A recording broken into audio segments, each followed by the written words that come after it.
단장 성과급 공개도 문제없다. 할 말은 하는 닥터 류선규 전 SS 단장 모시겠습니다. 어서 오십시오. 네, 안녕하세요. 안녕하세요. 반갑습니다. 오늘 복장이 왜 그러시죠? 네.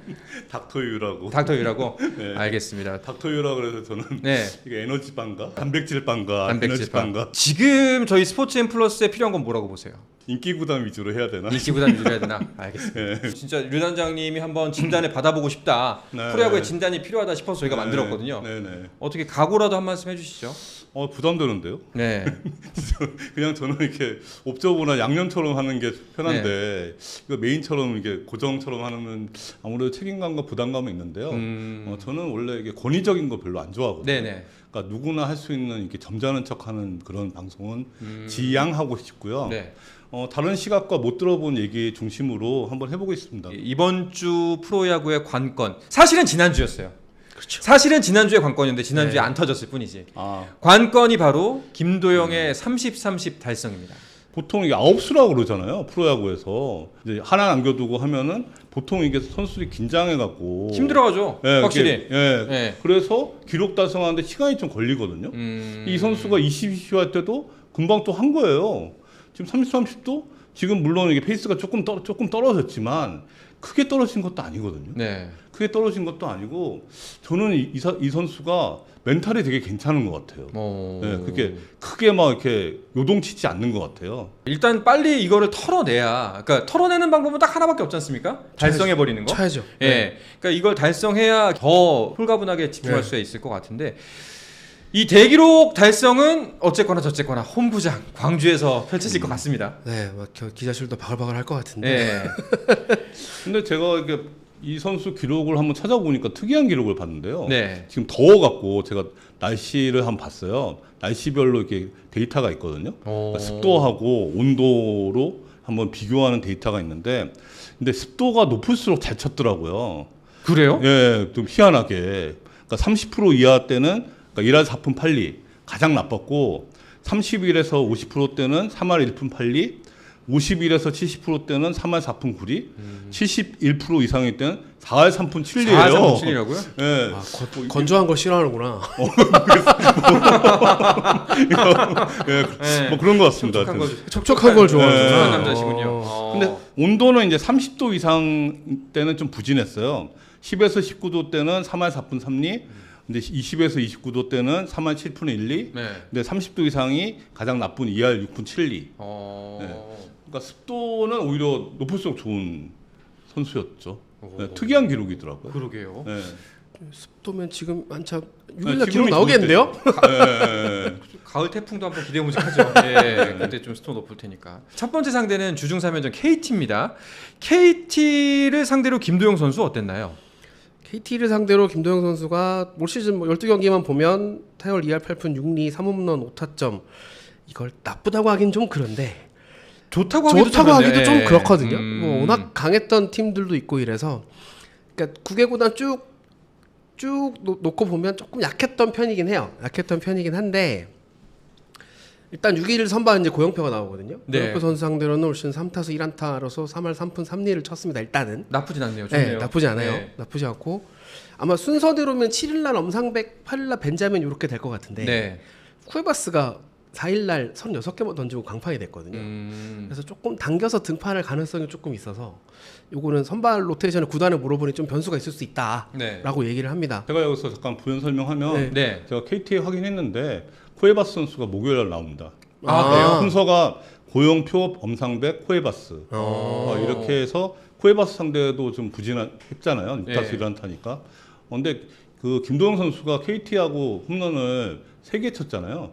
3개 쳤는데 신기하게 불펜 투수한테만 이제 친 거예요. 맞아요. 네, 지금 박영현 하나, 김민수 하나, 육청명이라고 또 신인 선수인데 이렇게 3개만 쳤는데 육청명 선수는 지금 1군에 없고 네. 이렇게 그러면 그냥 극적인 시나리오가 이 마무리에서 또 이렇게 막 동점이나 역전 홈런이 나면은 더 임팩트가 크겠다. 네. 마무리 박영현 선수가 올라왔는데 김도영 선수가 홈런을 치는 거예요. 네. 이 그림이 선발로 이렇게 초반에 1, 2, 3회 홈런 치는 것보다는 더 극적일 거 아니에요. 네. 그런 그림이 더 나올 수도 있겠다. 박영현 선수가 이 유튜브를 보면 안 되겠을 텐데.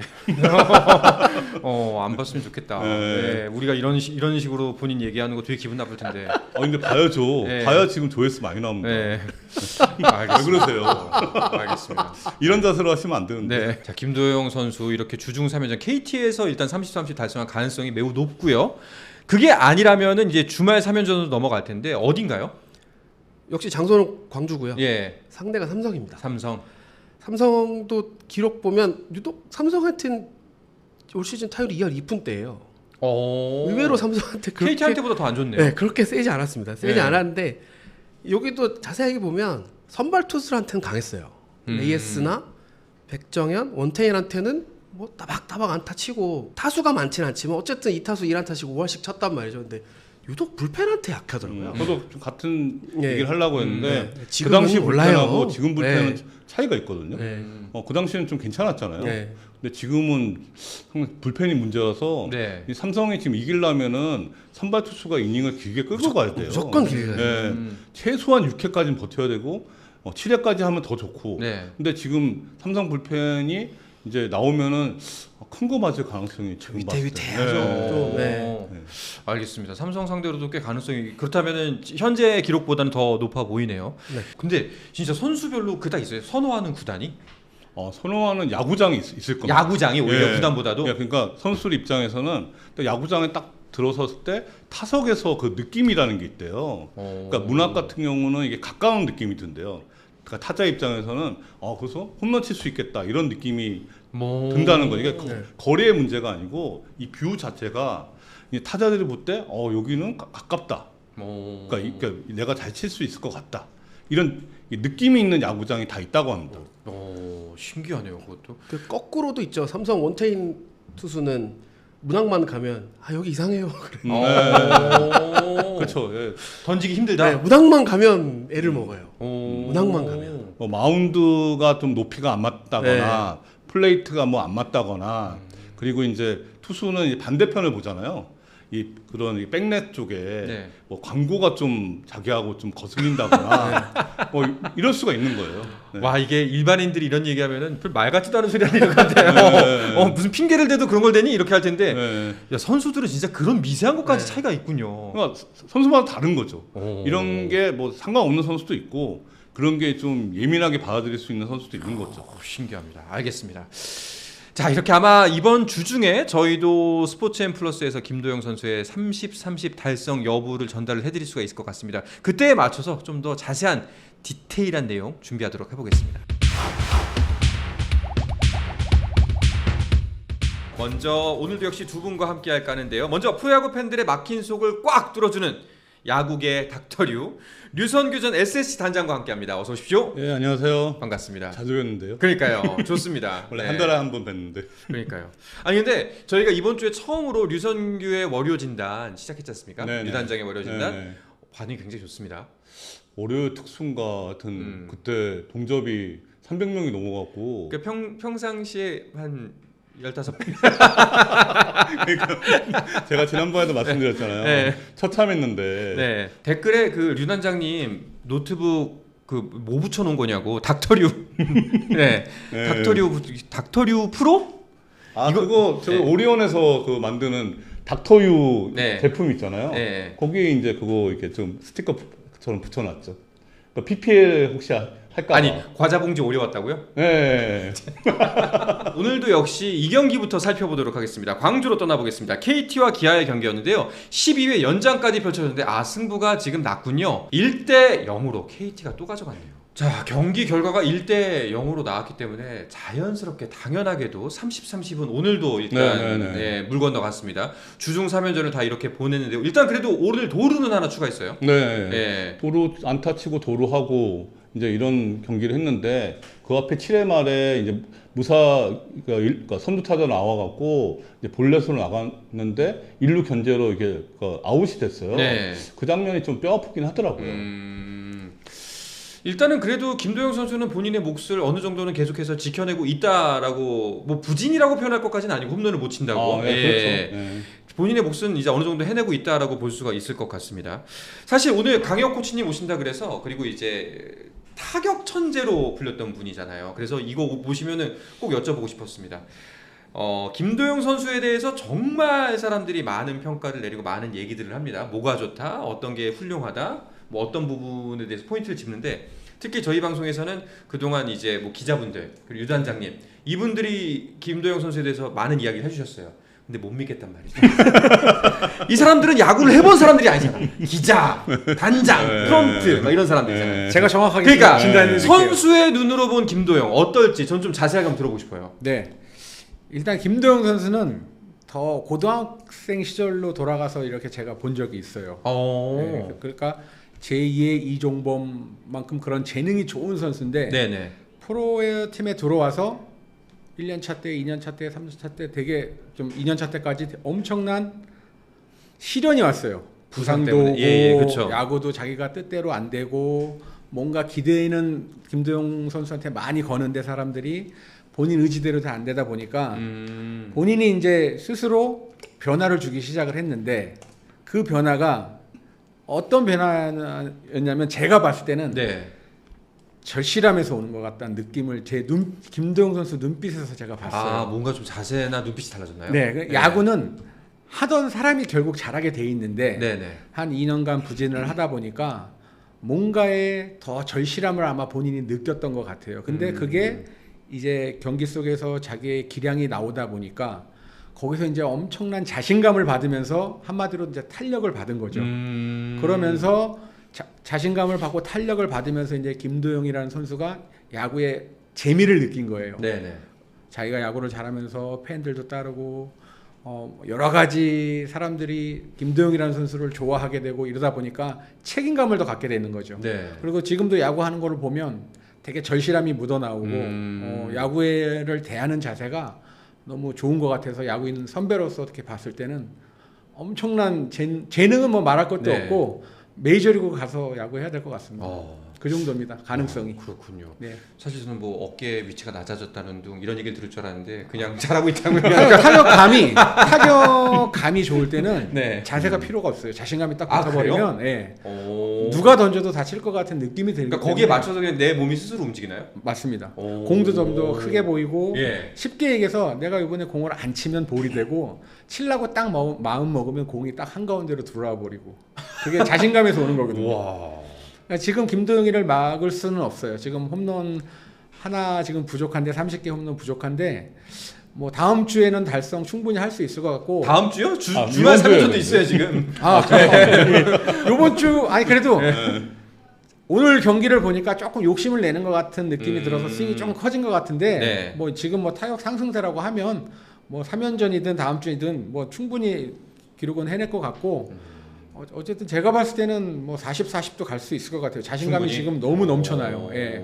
타석에서의 모습이 너무 좋아요. 알겠습니다. 저는 근데 사실 지금 강혁 코치님 말씀 들으니까 좀 느껴졌던 게 뭐냐면은 저는 사실 야구에 대해서 하나도 모르거든요. 뭐 어떤 게 좋은 건지 나쁜 건지도 모르고. 근데 제가 아는 거는 그래도 다양한 스포츠 스타들 보거나 이제 경기 모습 보고 중계하거나 봤을 때 사람이잖아요. 그래서 본인이 잘하기 시작하면 날아다니는 느낌이 있어요. 그 사람이 이렇게 막 펄펄 날아가는 느낌이 있거든요. 근데 김도영 선수는 그게 없더라고요.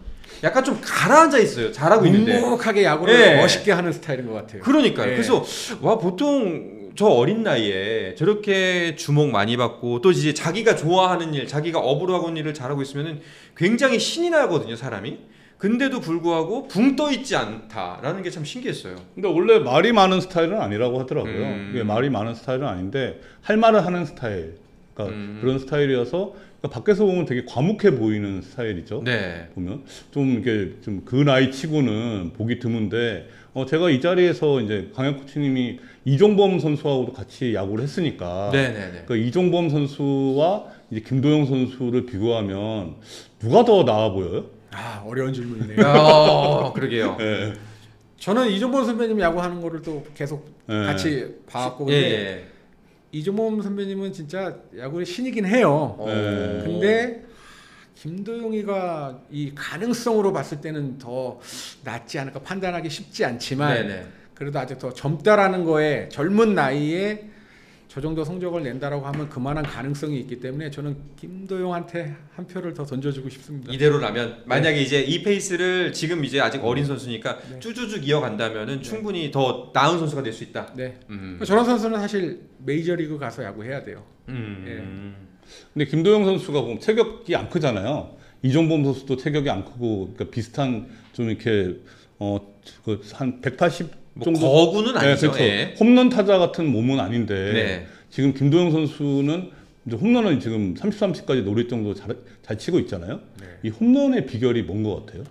홈런의 비결은 김도영 선수가 일단 타격의 손맛을 알아요. 그러니까 자기가 이번에 쳐야 될 때 뭔가 늘어치려고 하는 모습도 사실 보이고 뭐 좀 카운트 싸움에서 사실 밀릴 때는 뭐 좀 작은 스윙으로도 가지만 자기가 홈런을 쳐야 되려고 할 때는 홈런을 치려고 하는 모습이 보이더라고요. 그러니까 파워가 사실 되게 좋은 선수예요. 키는 조금 뭐 그렇게 뭐 180억, 90억 이렇게 크지는 않지만 되게 이렇게 힘을 잘 모아서 한 번에 폭발시키는 것 같아요. 그러니까 힘이 좋다라고 봐야 돼요.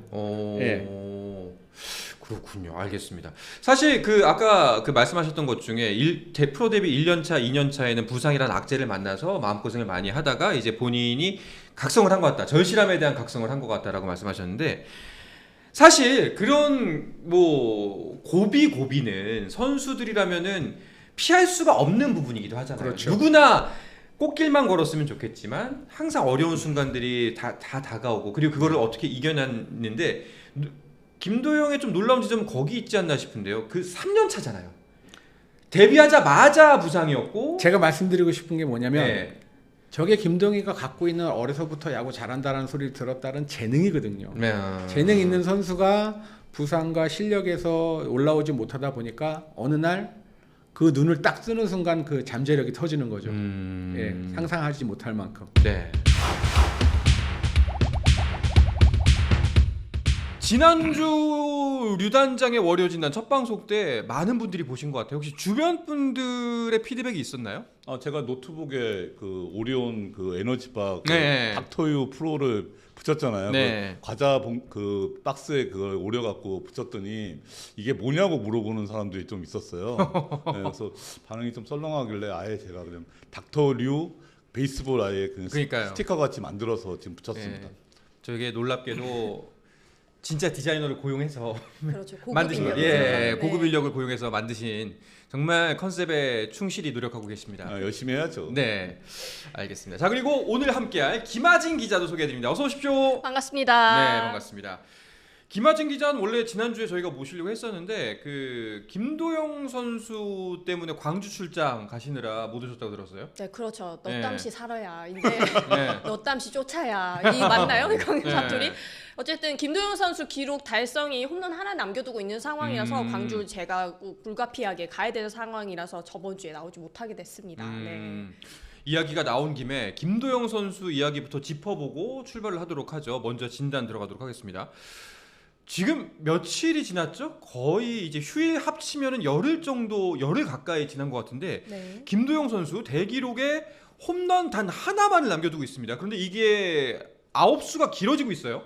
그렇죠. 네. 김도영 선수가 그 29 홈런까지 페이스가 정말 좋았단 말이에요. 그런데 하나를 남겨두고 이제 기록 하나를 달성해두고 이른바 진짜 9수에 빠지는 상태인데 어쨌든 김도영 선수가 뭐 기록에 대한 이런 거 신경 쓴 스타일은 아니라고 해요. 하지만 점점 기록을 앞두고 있는 상대 팀들의 이런 견제들이 조금 더 심해지면서 홈런을 치기 어려운 좀 그런 상황인 것 같은데 제가 또 현장에 가보지 않았습니까? 보면은 투수들이 거의 걸으려고 해요. 그래서 그 고영표 선수 같은 경우에도 거의 볼넷으로 김도영 선수를 내보내는 그런 모습을 보였고 지금 팬들 사이에서도 유행하고 있습니다. 이 홈런의 대기록의 희생양이 되면 9시 뉴스에 나온다 해서 네. 바톤 터치하는 이런 짤까지 돌아다니고 있어요.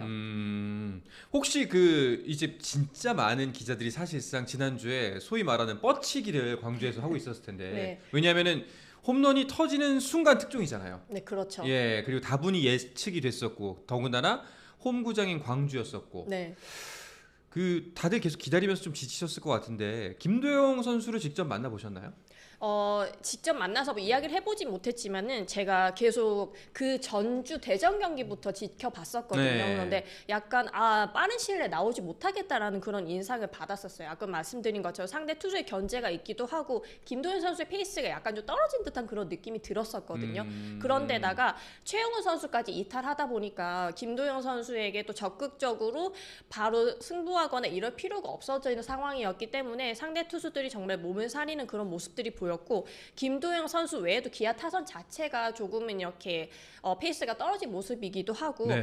또 뒤에도 또 다시 언급을 하기도 하겠지만은 김도현 선수가 지금 공격뿐만 아니라 수비에서도 한 번씩 실수가 나오면서 그런 것들이 타격에도 영향 미치는 느낌이었거든요. 그래서 아무래도 복합적인 것 같습니다. 뭐 더위나 또 김도현 선수가 그동안 데뷔하고 난 다음에 이렇게 풀타임에 뛰어본 경험이 거의 없기도 할 뿐더러 이렇게 여름이 지나는 법도 처음일 거 아니에요. 그래서 그런 것들이 뭐 어쨌든 근데 또 이런 것들은 뭐 팀이나 개인적으로는 조바심 내고 있지 않습니다. 어쨌든 한 번 나오면은 이 기록은 달성될 거고 경기가 많이 남았기 때문에 그거 자체에 대해서 큰 부담을 느끼는다거나 그렇게 감독이나 이렇게 현장 분위기에서는 그런 것 같지는 않고, 쫓아다니면 저희 입장에선 애가 타죠. 그렇죠. 빨리 기자들 입장에서 애가 나왔으면 타겠죠. 네. 이거 빨리 나와야 되는데. 그렇죠. 네.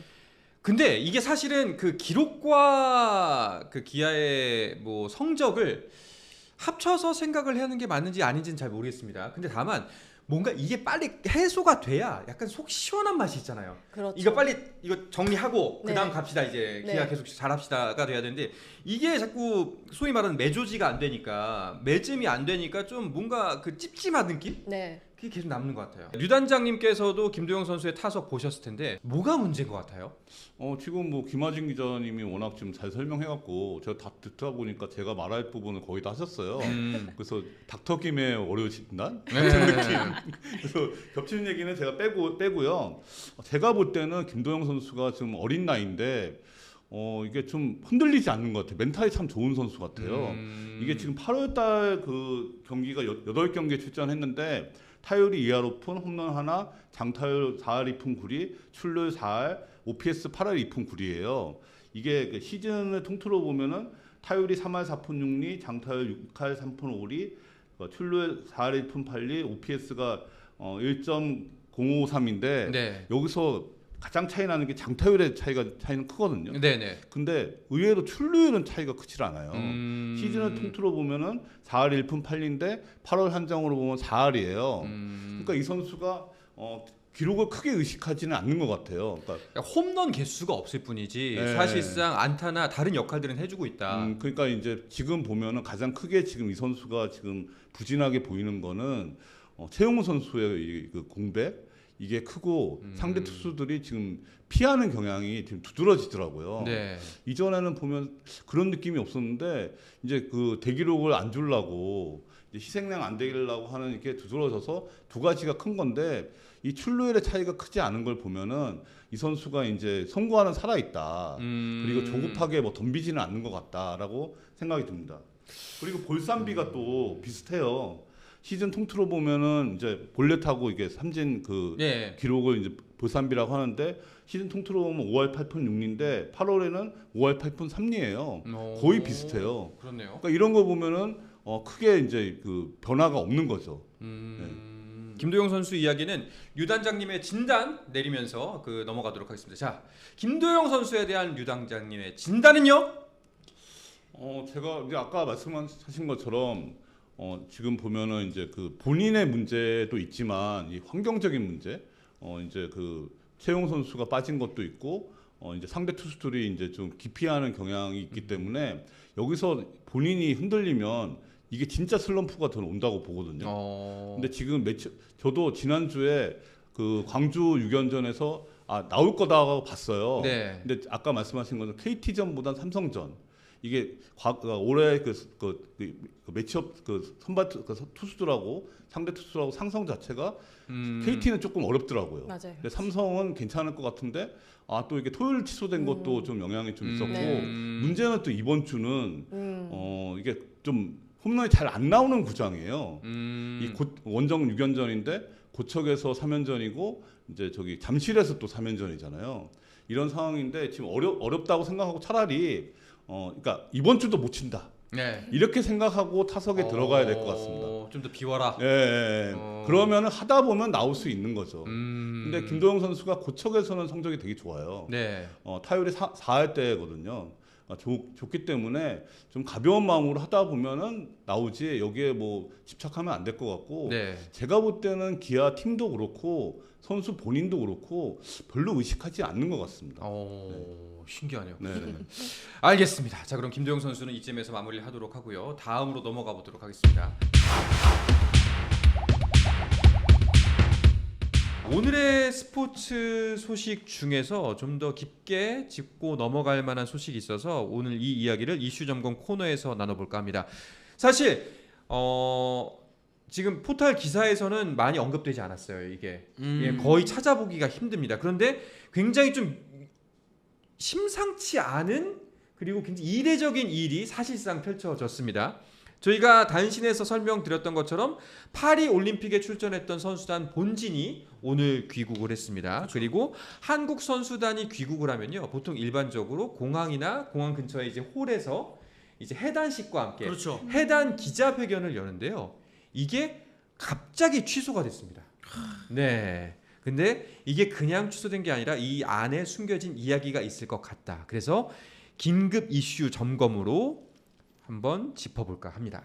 이게 뭐 이 최근에 문체부 그다음에 대한체육회가 갈등 관계에 있다라는 걸, 그러니까 이 체육계에 조금이라도 좀 관심이 있었던 분들은 둘의 관계가 심상치 않네. 네. 라는 걸 좀 눈치채신 분들이 있었을 겁니다.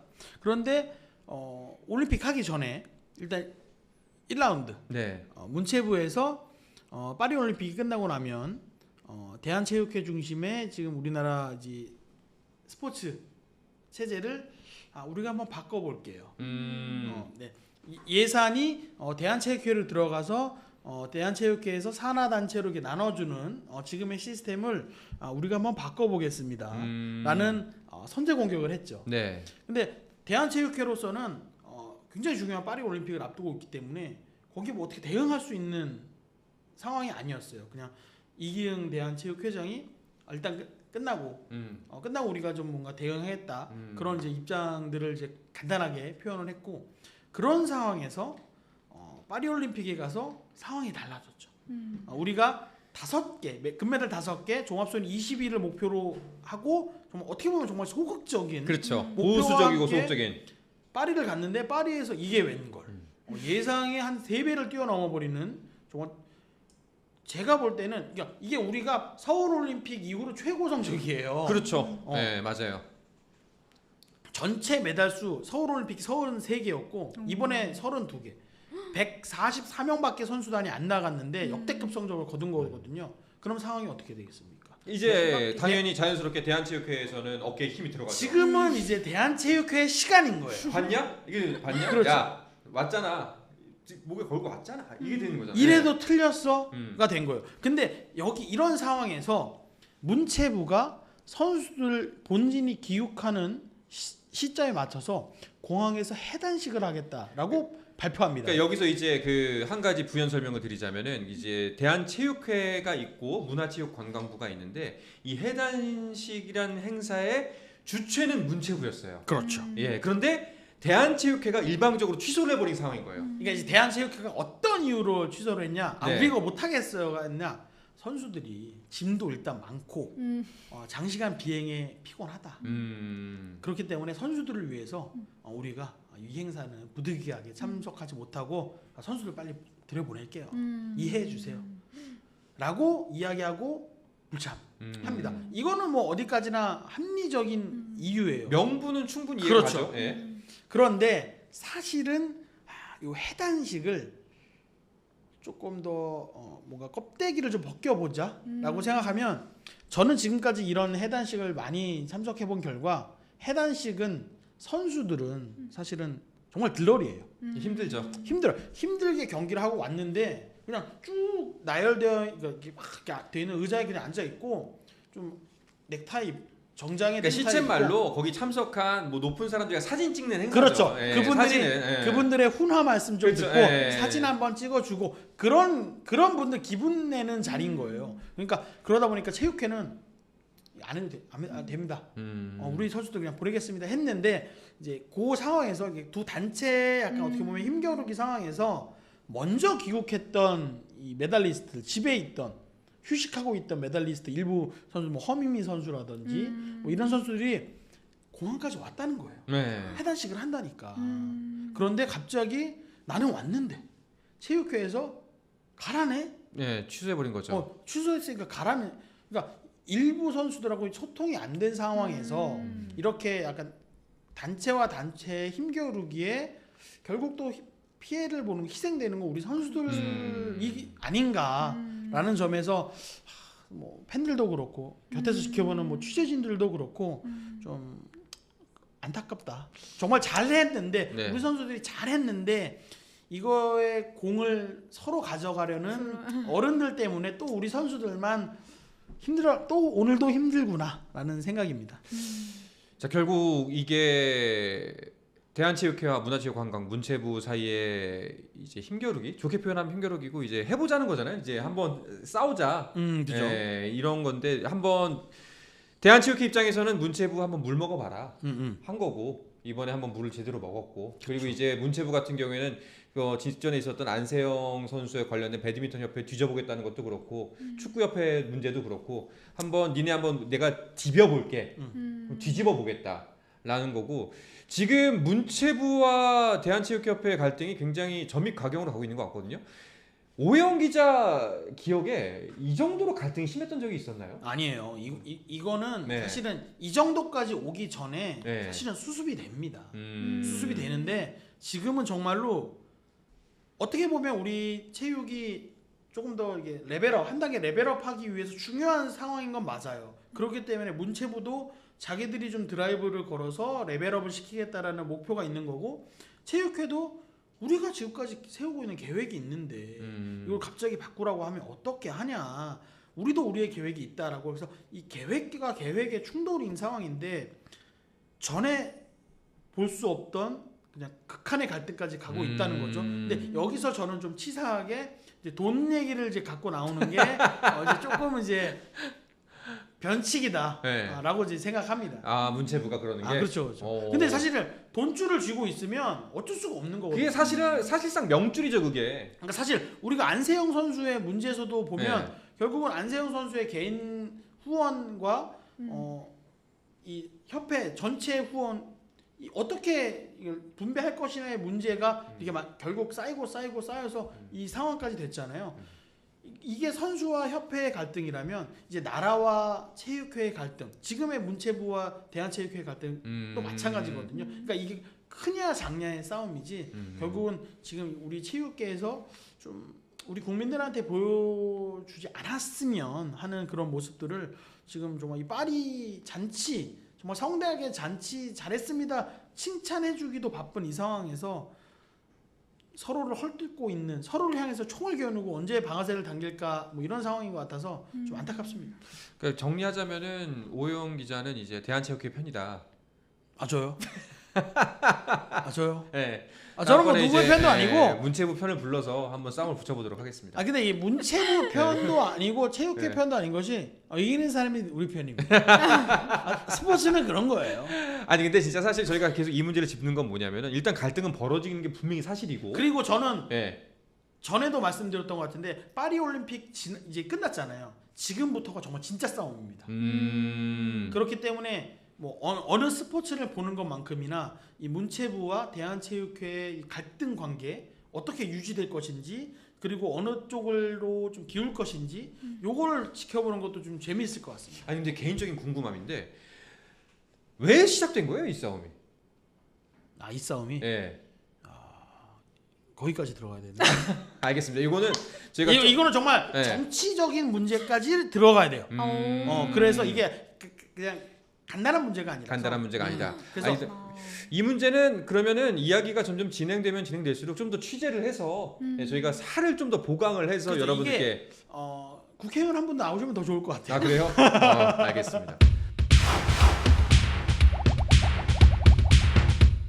일단 그 단독 기사 나간 그 캡처가 있을 텐데요. 팩트부터 체크를 하죠. 어제 이제 보도가 된 내용인데 축구 대표팀의 코칭 스태프가 이제 구성이 어느 정도 완료가 됐다. 라는 그런 이제 단독 보도가 나왔죠. 그러면서 코치들의 실명이 공개가 됐습니다. 이제 6월에 임시대표팀의 코치로 활동을 했었던 박건아 전 수원 삼성 감독, 네. 그리고 이제 홍콩의 명문팀 키치에서 23세 이하 팀을 이끌고 있는 이제 김동진 감독이 코치로 합류한다라는 내용이고, 여기에 이제 외국인 코치가 추가가 된다라는 그 내용이에요.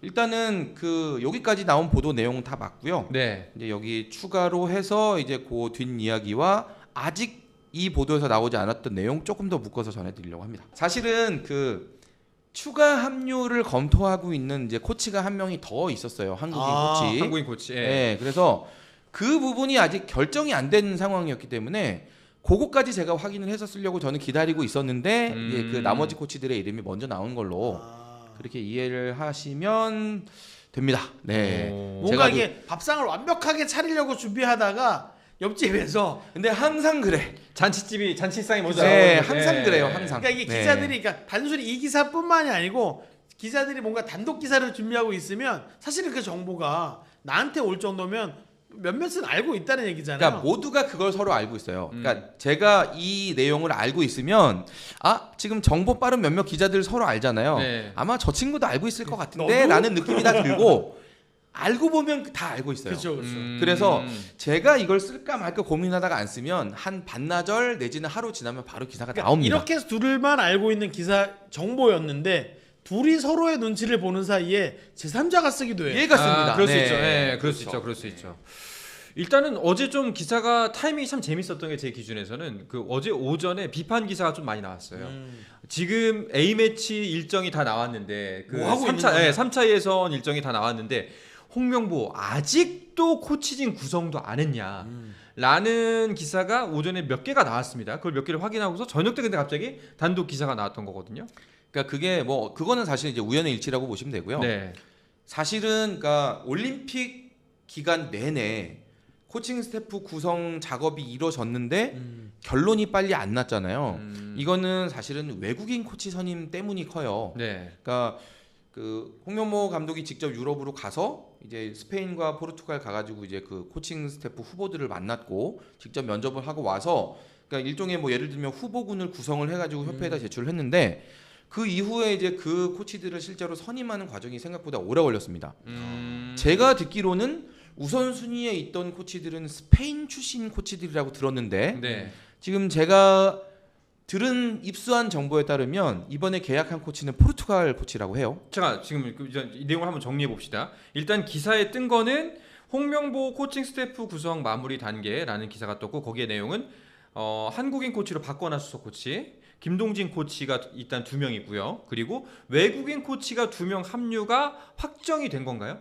확정이 됐습니다. 네. 그리고 그거는 스페인 사람이 아니라 포르투갈인 포르투갈 2명. 사람인 걸로 제가 지금 파악을 하고 포르투갈 있어요. 사람 2명. 네, 그러니까는 이걸 나중에 협회에서 어떻게 발표할지 모르겠지만 원래 처음 우선순위에 있던 후보는 일단 아닌 것 같아요. 벤투 아니야? 그러니까 저도 지금 순간 번뜩 지나간 게 벤투인데 무리뉴 아닐까요? 네. 무리뉴 무리뉴 네. 무리뉴라면 팬들의 불만은 싹 잠재울 수 있죠. 아니 우리가 이렇게까지 아무 말 대잔치로 가야 되는 겁니까 이 내용이? 네. 이거는 근데 외국인 코치는 우리가 이름을 들으면 알만한 사람인가요? 아니면은 뭐 축구계에 좀 깊이 관련된 사람들만 알 수 있는 정도의 인물인가요? 그러니까 저도 그 이름까지 정확하게 파악을 하지는 못했는데 네. 지금 그 홍명보 감독이 코칭 스태프를 구성하면서 만들었던 어떤 기준을 보면 대략 어느 정도 사람이겠구나가 감이 오거든요. 그러니까 홍 감독이 그 대표팀 코칭 스태프 관련한 이야기를 하면서 내세웠던 기준이 뭐냐면 전문성이에요. 그래서 제가 듣기로 지금 그 대표팀에 합류하고 있는 모든 코치들은 다 P급 소지자들이다. 예. P급 사실은 소지자는 뭐죠? 그러니까 P급이면 그러니까 가장 최상위 자격. 그렇죠. 그래서 프로팀과 국가대표팀 감독까지도 할 수 있는 자격증이거든요. 사실상 그 사람이 감독을 해도 무방하다. 무방한. 예. 그러니까 그런 정도의 어떤 그런 전문가들을 이제 선임을 해서 그래서 예를 들면 수비, 뭐 미드필더, 공격 이런 식으로 이제 나눠지고 그리고 골키퍼 코치 그리고 전술을 총괄적으로 담당하는 코치가 있고 선수들의 어떤 체력적인 부분을 관리하는 코치들이 있어요. 그러니까 이 각자의 사람들이 다 전문가들로 구성이 돼서 홍 감독이 직접 이 부분에 개입하지 않아도 그 코치만으로 해당 분야가 제대로 굴러갈 수 있게 하겠다는 게 일단 홍 감독의 정말 홍 감독은 매니지먼트의 개념으로 총괄하는 사람인 거고 각자 이제 맡은 분야에서 책임을 지고 훈련을 해라. 그러면 나는 그 여러분들이 코치 여러분들이 만들어낸 그 선수의 최상의 컨디션을 내가 조합해서 경기를 하겠다. 그러니까 말 그대로 포석을 두고 이제 있는 것 홍 같아요. 감독은 총괄 디렉터가 되는 그렇죠, 거고 그렇죠. 그 밑에 매니저가 뭐 되는 이제 파트장들이 있어서 그렇죠. 수비 파트, 무슨 파트, 체력 파트, 뭐 무슨 파트 뭐 다 나눠서 여기서 관리하는 것만 이제 위에서 이제 하겠다. 이렇게 봐야 되나요? 그러니까 감독을 크게 둘로 나누면 네. 매니저형 감독이 있고 그렇죠. 헤드 코치형 감독이 있어요. 매니저는 말씀하신 대로 이제 팀 전체 어떤 분위기를 이끌고 팀의 규율을 만들고 이제 감독은 그것만 하고 나머지 세부적인 것들은 코치들에게 맡기는 그런 스타일. 그러니까 예를 들면 퍼거슨 감독 같은. 그렇죠. 예, 그렇게 팀을 운영하는 방식을 이제 매니저형 감독이라고 부르고 헤드 코치는 감독이 직접 다 개입을 하는 거예요. 아주 세세한 부분까지 다 디테일까지 다 직접 들어가서 다 꼼꼼하게 챙기는 스타일의 감독들도 있잖아요. 우리가 이제 떠올릴 수 있는 그런 감독들, 그런 사람들을 이제 헤드 코치형이라고 부르는데 홍명보 감독은 이제 이번 축구 대표팀 감독을 이끌면서 본인은 매니저형 감독이 되겠다라고 계획을 세운 거고, 그래서 그 각각의 세부적인 것들을 믿고 맡길 수 있는 전문가 집단으로 코칭 스태프를 꾸리겠다라는 계획하에 이제 이 코칭 스태프를 꾸렸다라고 생각하시면 됩니다. 너무 오래 걸린 거 아니냐라는 비판에 대해서는 혹시 뭐 어떤 입장이 있나요? 그러니까 축구 대표팀 감독을 선임하는데 우리가 이렇게 오래 걸렸잖아요. 네. 사실은 2월 뭐 아시안컵 이후에 3월서부터 이걸 제대로 시작을 해가지고 홍 감독을 뽑은 게 한 6개월 넘게 걸렸고, 그리고 나서 또 코치를 외국인 코치를 뽑는데도 지금 거의 한 달 가까이 걸린 거예요. 한 3주 이상 걸린 거거든요. 그러니까 뭔가 지금 그러니까 감독이 됐던 코치가 됐던 이게 선임하는 과정, 그러니까 계약에 이르는 과정이죠. 정확하게 얘기하면. 그러니까 그 부분을 지금 협회가 담당을 하는데, 그러니까 이게 금전적인 부분일 수도 있고 뭔가 이게 뭐 어떤 뭐 조건의 문제일 수도 있겠지만 계속 뭔가 깔끔하게 매끈하진 않다. 그리고 네. 우리가 우선순위에 뒀던 후보가 그러니까 지금까지가 비시즌이었기 때문에 우리와 계약을 앞두고 있지만 중간에 낚아채는 경우도 있고 이렇기 때문에 경우의 수가 너무 많다는 거죠. 그러다 보니까 좀 뭔가 예상한 대로 이렇게 좀 매끄럽게 진행되지는 않았다. 그러면은 질문을 요즘을 살짝만 틀어서 이렇게도 한번 여쭤볼게요. 지금 이제 확정이 되면은 9월 A매치 치르는 데는 문제가 없는 건가요? 아니면 좀 부족하다고 봐야 될까요? 일단 그 제가 듣기로는 이제 축구 대표팀 9월에 선발하기 위해서는 이제 다음 주나 다다음 주 정도에는 소집 공문을 보내야 돼요. 네. 일정상.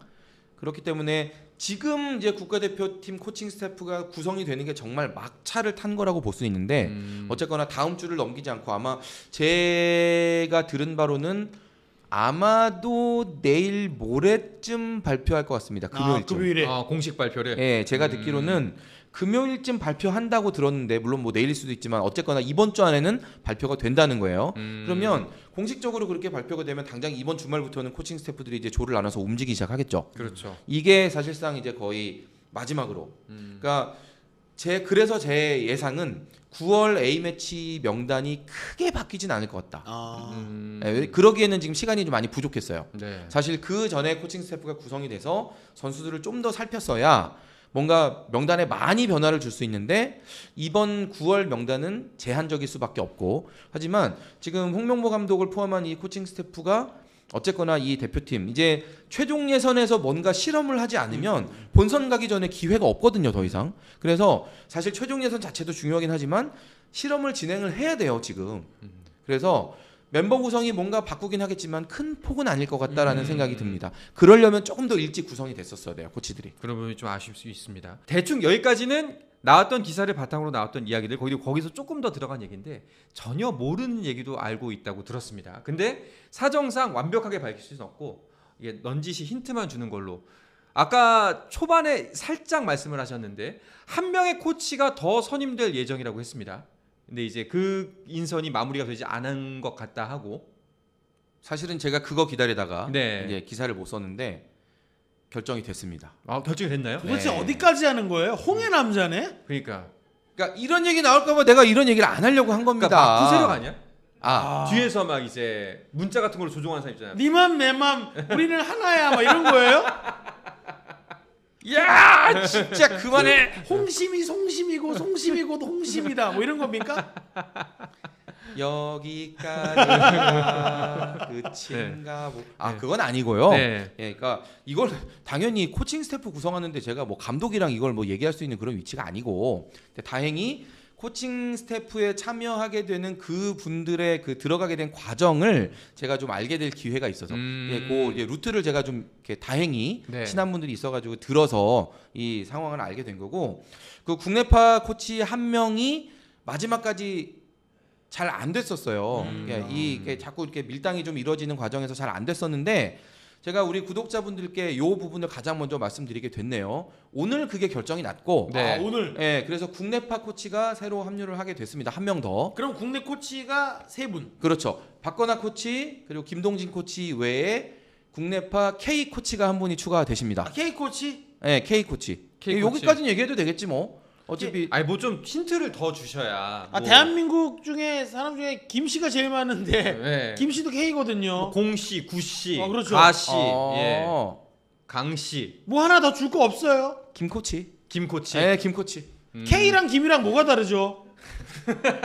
왜 이러는 거야 도대체? 어디까지 가겠다는 네. 거야? 아, 분명히 네. 그 말씀드리지만 이분은 K리그 관계자. 야, 여기까지만 드립니다. K리그 이거 관계자다. 정말- 아 그러면은 야, 이거 근데 저희가 추론해 볼 수 있는 거 K리그 관계자고 그리고 이름 되면 안다. 알아요. 그러니까 말을 못 하는 거지. 우리가 모르는 뭐 예, 그러니까 김철수 이분- 씨 이러면은 누가 알겠어요. 예, 김철수면 제가 네. 뭐 이렇게 할 수 있는데 이름 들면 바로 이거 서울에서 이름만 대면 다 아는 김 씨라고요. 네. 예, 서울에서 이름만 다 대면 아는 김 씨. 자 주라기 123님이 안 알려주고 방송 끝나자마자 단독 기사 낼 거죠 이렇게 나왔습니다. 네. 이러기만 해봐. 여러분 이름은 이러기만 해봐. 기사로 확인하십시오. 이렇게 하시죠. 제가 오늘 이 방송 끝나고 나서도 나중에 이 영상 이렇게 댓글도 다 볼 테니까 네. 한번 맞추기 해보시죠. 맞추기. 맞추기 알겠습니다. 네, 해서 만약에 가장 먼저 맞추는 분이나 저도 참석해도 돼요. 왜 참여해도 되나요? 이러나 아까 들었잖아. 그 가장 먼저 맞추는 분에고 아니면 만약에 여러 분이 맞추시면 그 중에 한 분께 제가 선물 드릴게요. 오. 네, 요거 한번 해보죠 뭐. 사실 여기 좀 그 여러 가지 지적할 문제점이라기보다는 지적할 포인트들이 있는 것 같은데 뭐 한 가지씩 얘기를 해보도록 하죠. 그 어제 나왔던 기사 중에 또 한 가지는 지금 저희가 어제 오혜원 기자랑도 이야기를 나눈 부분이긴 합니다만 대한체육회와 이제 문화체육관광부의 갈등 문제가 있고 거기에 대해서 문체부에서도 살짝 기사를 흘리고 있는 느낌이에요. 뭐 어떤 기자가 물었는지 모르겠는데 뭐 만약에 절차상의 하자가 크게 발견이 된다 그렇다면은 홍명보 감독 내려오라고 얘기할 수 있냐 했는데 문체부에서는 답변이 이런 식으로 나왔습니다. 불가능한 것은 아니다. 그 말인즉슨 네. 반대로도 그게 꼭 가능하다라는 얘기도 아닌 거예요. 그러니까 자기들도 네. 그 결과에 대해서 우리가 이렇다 저렇다라고 얘기를 명확하게 할 수 있는 게 없기 때문에 그게 꼭 불가능하지만은 않을걸요? 라는 정도의 뉘앙스인 거지 그게 정말로 발견돼요? 홍명보 감독 우리가 무조건 끌어내리죠? 라는 수준의 답은 아니라는 거죠. 근데 절차상으로 문체부가 진짜로 끌어내릴 수가 있긴 한가요? 안 돼요. 그렇죠. 그러니까 그거는 규정상으로 안 돼요. 그래서 그 문체부가 지금 축구협회 감사를 진행하고 있는데 축구협회 관련해서 뭔가 이제 그 잘못된 걸 집어낼 수는 있죠. 그래서 그러니까 지금 이걸 명확하게 이제 우리 구독자분들께 말씀드릴게요. 축구협회 관련해서 문체부가 감사하는 거의 결과는 예를 들어 뭔가 축구협회가 잘못된 게 나올 거 아니에요. 그러면 너희들 이거 잘못됐으니까 시정하십시오까지 시정하세요. 권고는 할 수 있어요. 권고까지. 네. 그런데 예를 들면 잘못된 게 나왔으니까 축구협회장 바꾸시고 뭐 예를 들면 마케팅 팀 교체하시고 이런 식으로 구체적인 지시를 할 수는 없어요. 규정상.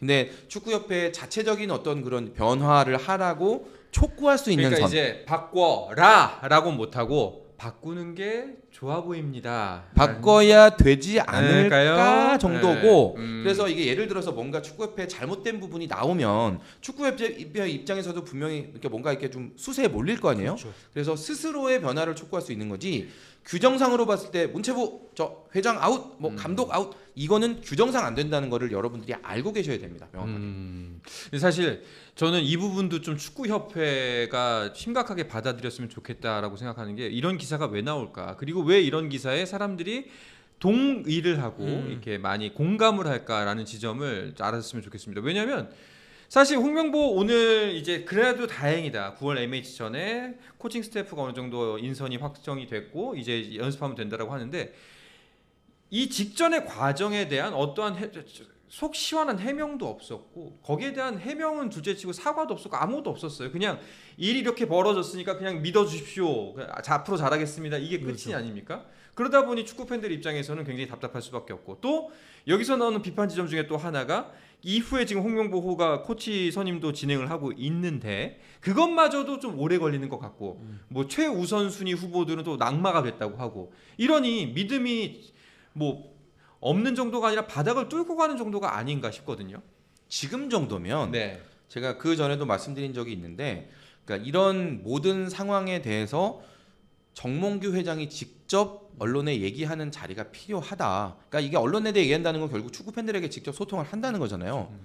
그런 자리가 반드시 필요하다. 이게 어떤 부분에서 우리가 미흡했고 뭐 어떤 부분을 앞으로 할 거고 이런 이야기를 자꾸 밑에 있는 사람들 그리고 실무 있는 사람들한테 넘기지 말고 본인이 나와서 할 필요가 있다라는 이제 이야기를 본인도 등장을 했죠. 이제 올림픽 메달 많이 따서 이제 여론이 딴 데로 가니까 신나서 또 피파 회장 만나러 프랑스 가가지고 네. 책 주고 왔잖아요. 송준 선배도 아시겠지만 정몽규 회장이 이렇게 대중 앞에 서는 걸 좋아하는 유형이 아니잖아요. 매우 아니죠. 매우. 본인이 이렇게 방송에 나와서 얘기를 한다든지 아니면 뭐 유튜브 대한축구협회 유튜브를 한다든지 아니면 뭐 기자회견을 해서 기자들 앞에 선다든지 이런 걸 좋아하지 않아요. 그래서 제가 든 생각은 그래서 책 냈나? 내 모든 생각은 제 생각은 책을 여기 보세요. 있으니까요. 여러분들 책을 읽어주세요. 그건가? 뭐 설사 그 말이 사실이라고 양보해서 뭐 백보 양보해서 인정한다 할지라도 그분의 호불호는 중요하지 않습니다. 네. 호불호 따질 거면은 내가 가족들하고 놀지 왜 밖에 나와서 협회장하고 있어요. 그렇잖아. 자, 본인의 호불호를 논할 수 있는 그런 얘기는 아닌 것 같아요. 좀 이제 전면에 나서서 뭐 전면적인 개혁을 하겠다라든가 뭐 입장을 표명을 했으면 좋겠습니다. 축구 대표팀이 올해 걸어왔던 길들을 생각해 보면 정말 좌충우돌의 연속이에요. 네. 아시안컵 때 이제 올해 초에 큰 실패를 했고 그 과정에서 이제 선수들 사이에 어떤 문제도 드러났었고 그리고 파리올림픽 못 갔죠.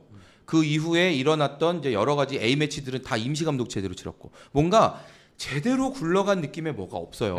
그러다 보니까 일단 지금 이 코칭 스태프가 뭐 축구협회 감사도 있고 뭔가 변수들이 아직 있긴 합니다만은 일단 당장 다음 달에 최종 예선을 들어와서 치러야 되니까 이 상황에서 지금 뭐 이후에 어떤 일이 일어나건 지금 대표팀을 제대로 만드는 거에 집중할 수밖에 없는 게 이제 축구 대표팀 코칭 스태프의 역할이고 그렇죠.